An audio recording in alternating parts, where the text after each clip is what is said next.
Hi viewers, இன்றைக்கி எங்கள் வீட்டில் சடனாக கெஸ்ட்டு வந்துட்டாங்கோ. அவங்களுக்காக முட்டைக்கோஸ் பக்கோடா தான் பண்ண போகிறேன்.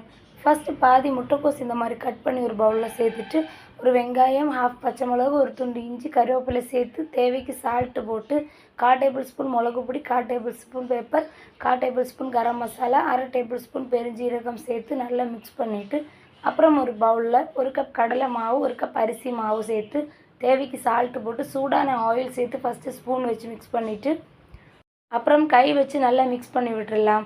நம்ம நேரத்தை மிக்ஸ் பண்ணி வச்சது கூட இதையும் ஆட் பண்ணி தேவைக்கு வாட்டர் சேர்த்து நல்லா மிக்ஸ் பண்ணிவிட்டு இந்த மாதிரி பால்ஸாக பிடிச்சி வச்சுட்டு, அப்புறம் ஒரு பேனில் ஆயில் சேர்த்து ஆயில் ஹீட் ஆனதுமே இதை போட்டு நல்லா ஃப்ரை பண்ணி எடுத்தால் சூப்பரான கேபேஜ் பக்கோடா ரெடி. இதுக்கு கூட பிளாக் டீ காம்பினேஷன் சூப்பராக இருக்குது. உங்கள் வீட்டில் சடனாக கெஸ்ட் வந்தால் நீங்கள் என்ன மாதிரி ஸ்நாக்ஸ் பண்ணுவீங்கன்னு மறக்காமல் கீழே கமெண்ட் பண்ணுங்கள். என்னோடய வீடியோ உங்களுக்கு பிடிச்சதா மறக்காமல் லைக் பண்ணி சப்ஸ்கிரைப் பண்ணுங்கள். பாய்.